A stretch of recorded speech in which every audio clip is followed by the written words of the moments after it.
Welcome to Ortho Reports podcast, where we dig into fascinating cases from the original medical literature. Today, we've got a really special one for you, a medical mystery that took 20 years to solve and has a name that sounds like it's straight out of a storybook, the case of the dripping candle wax bone. So let's just start with this question, because it really gets to the heart of today's case. What if your very bones looked like they were melting? It's a bizarre image, right? But for one patient, this strange visual was the final clue to understanding a lifetime of pain and confusion. All right, let's meet our patient. We're looking at the case of a 28-year-old woman, but her story starts long before that. Her symptoms began way back in childhood, kicking off a 2-decade-long journey without any real answers. Just imagine that, 20 years of not knowing what's wrong. So let's unpack that. A 20-year puzzle is a long, frustrating road. We're going to trace how this all unfolded, right from the very beginning. It all kicks off when she's just a kid, only 8 years old, with some gradual pain and swelling. But it didn't stop there. Over the next 20 years, things just kept getting worse, more intense, leading to some pretty significant deformities. By the time she's 28, she walks into a clinic desperate for answers about this condition that has taken over the entire left side of her body. So at 28 years old, she's in front of the doctors. What did they find? This is where the real investigation begins, with the physical exam, and let me tell you, the clues started piling up fast. The physical exam revealed a whole host of issues. We're talking a curved spine, an enlarged left leg, really severe stiffness in her hip and knee, even darkened patches of skin. But here's the kicker, the thing that really stood out. All of it, every single symptom, was concentrated on the left side of her body. And just to give you a sense of how severe this was, get this. Her left leg was a full 4.5 centimeters shorter than her right. I mean, just try to imagine how a difference like that would affect every single step you take, every single day. Now here's the real head scratcher. Despite all these very obvious, very dramatic physical problems, her blood work came back completely normal. Nothing. No signs of inflammation, no markers for bone issues. This just made the mystery even deeper. What on earth could cause such severe physical changes without leaving a single trace in the blood? Okay, so the physical clues are pointing one way, but the labs are saying, nope, nothing to see here. So the investigation turned to medical imaging. And this is where the case finally cracked wide open.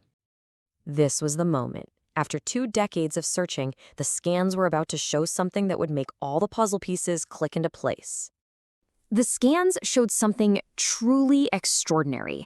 The outer layer of her bones, the cortex, was abnormally thick, all along her left side, from her pelvis all the way down to her toes.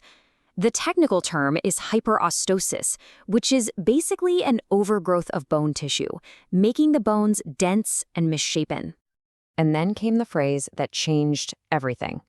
In the radiologist's report, they described the pattern of this bone overgrowth. It looked characteristic of candle wax dripping. You know, like hot wax running down the side of a candle. And that wasn't just some poetic description. It was the single most important sign that would finally give this bizarre condition a name. With that one powerful, unforgettable visual, the 20-year mystery was finally over. The diagnosis was Melorheostosis. It's an incredibly rare disorder, first described way back in 1922. Now, the good news is it's benign. It's not cancer, but it's progressive and often painful, and it causes this exact kind of flowing bone overgrowth. So what causes something like this? Well, the exact cause is still a bit of a mystery. It's not something you inherit from your parents.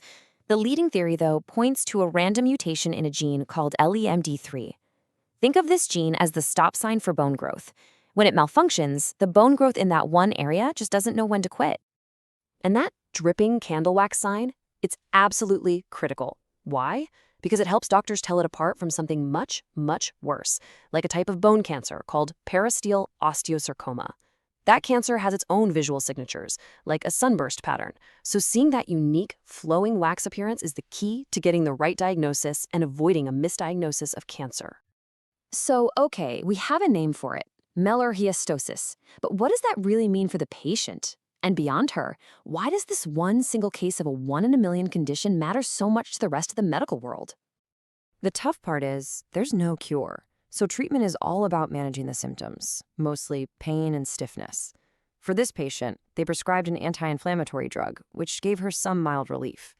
Surgery's on the table, but it's really a last resort, reserved only for correcting the absolute worst deformities. So why write a whole paper on one patient? Because of how extreme and widespread her case was. Usually, Melorheostosis might affect just part of a bone or a single limb, but for her, it went through her entire leg, up into her pelvis, and even involved the soft tissues in her back. A presentation that extensive is incredibly rare, which makes this case a vital learning tool for doctors everywhere. And that really brings us to the big takeaway from this whole report. It's a great piece of advice for any doctor, but it's also a fascinating insight for all of us, right? Always think common first, but don't forget to explore the rare. When you're solving a puzzle, you start with the obvious answers, but you can't be afraid to consider the extraordinary. This case is such a profound reminder that behind the most unusual symptoms can lie a diagnosis that's literally 1 in a million. It solved one person's 20-year ordeal, but it just leaves you wondering, what other rare conditions are out there, just waiting for the right clue, the right image, to finally be understood? Thanks for joining us for this deep dive.